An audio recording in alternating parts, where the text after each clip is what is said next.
Hey guys, my name is Olga and this is Money Value. Do you ever feel like you're surviving and can't enjoy your life, burn yourself into tons of bills, credit card payments, and that stupid ticket you were given for no reason at all? I get it, life is expensive and you spend hours trying to make living or make surviving as it feels sometimes, which leaves you no time, money or energy to do anything else. But what if I told you there is more to income than just a paycheck? You can make your life easier and actually enjoy it. How can you do it? Well, I'll tell you what your 7 options are. You can choose any or all of them. Don't forget to leave a thank you in the comments. Passive income isn't about stocks only, though we'll talk about them too. And it's definitely not about getting money for nothing. But here's the thing. Have you ever got up in the morning, headed to the kitchen for a glass of water, and were like, oh, I wish I had washed the dishes yesterday so that you wouldn't have to do them in the morning? Well, passive income is like those dishes. If you do them now, you can forget about it later and just enjoy what you're getting. Not like totally forget, but do all the heavy lifting in the beginning. Anyway, let's get going. Monetize your profession. Whether you are a Spanish teacher or an accountant, there's always a way to make profit from your profession besides the 9-to-5 job you have. For example, you could create a course and sell it through such platforms as Coursera, Udemy, or Skillshare. People want to learn new skills, and if creating the whole course sounds too challenging, think about something else like starting a blog. Do you know how many people want to know how to legally reduce their tax payments or know how to ask for the room service in their holiday in Valencia? In that case, free content would demonstrate what a wonderful expert you are, and your subscribers would have access to the details that aren't free. You want to make money on that, remember? Another idea, you could organize a marathon, which is a good idea for fitness coaches and language teachers. The key to success is discipline, and people are starting to understand it, which makes them interested in this kind of activity. When everything is planned and you have a product of your own, it requires minimum work, though at first it will be super challenging. Anyway, just think about how you can make money on what you've been practicing your whole life. I'm sure you'll get your answer. If selling information products is not your thing, I have another idea: real estate. Don't start with it's too expensive, just let me finish. Yep, there are real estate investment trusts and also the idea of renting out the whole building, which is actually good long term. So good that can cover your mortgage for the whole building. But there is more to it. Have you watched The Holiday by Nancy Meyers? 2 girls decided to swap homes for a few weeks. Well, if you don't want to get a mortgage to buy new accommodations, you could rent your own place out short term. For example, when you are going out of town for the weekend to visit your parents or staying at your friends who recently broke up with a boyfriend and can't stand being alone whenever you aren't home. It's risky as your tenants can break something, but it's a check you can get with a minimum effort. By the way, this is how the idea of Airbnb was born. The founders were renting an extra space in the apartment where they lived, and then it turned into a big startup.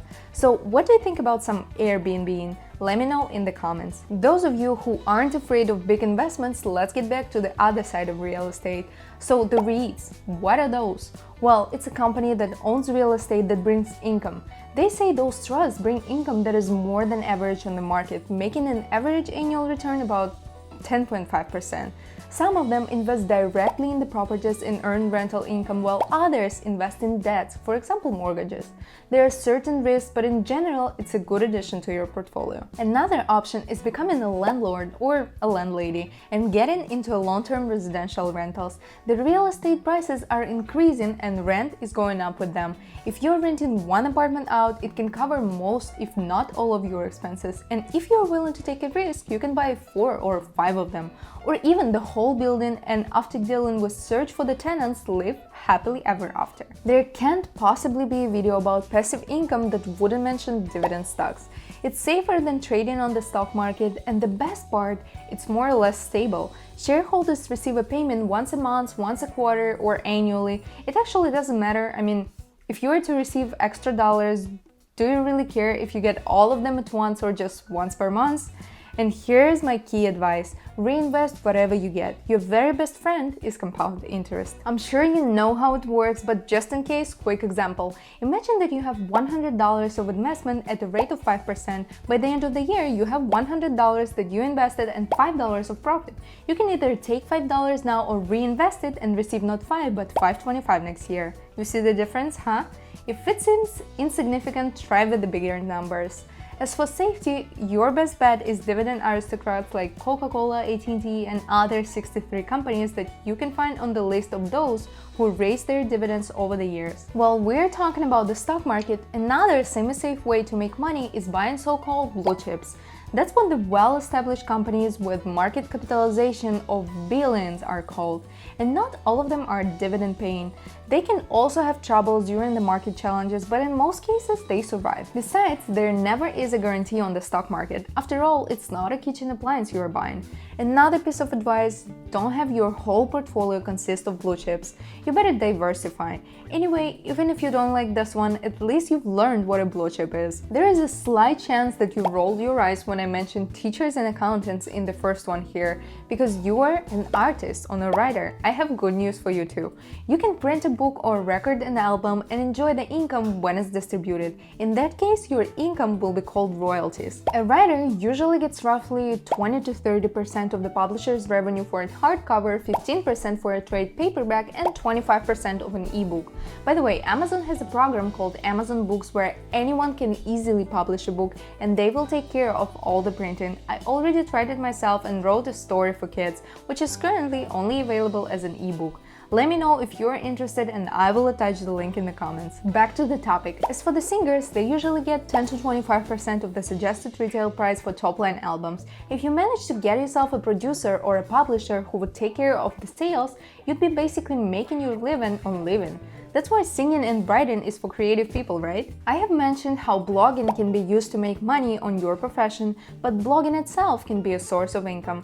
I have to warn you, it's not as easy as it looks like. Anyway, that's where you can choose literally whatever you like, from reviews on new devices to traveling tips. If something thrills you so much you can't stop talking about it, there is a good chance you can make other people thrilled too. For now, you can thrill me with smashing the like button for YouTube algorithm. Thank you. Blogging means working a lot and hard. You'll probably end up thinking about your content during your conferences at work and socializing with your friends. But as soon as you have an audience, you can start monetizing your blog by advertising brands, for example. I wish I will get to this point one day. You don't make money writing about your trip to Hawaii, but you do if your sunglasses brand asks you to mention how their products save your life. How can sunglasses save a life? Saved your eyes from a sunburn. If you can see blogging as your hobby, it will never become a full-time job.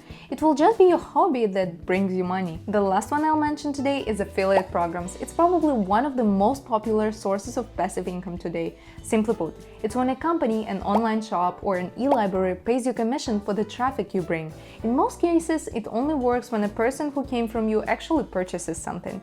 When you become an affiliate, you get a personal link that helps track the clicks. So in case you have a wide audience, consider this one. I don't have a wide audience yet, but I will leave a link to a list of my affiliate links in the comments. Could be a good idea for the blog you've decided to start, by the way. Anyway, it was Money Value with 7 sources of passive income. I'll be back with more, but for now, take care, hit the like button, share this video with your friends, and don't forget to subscribe. I'll see you.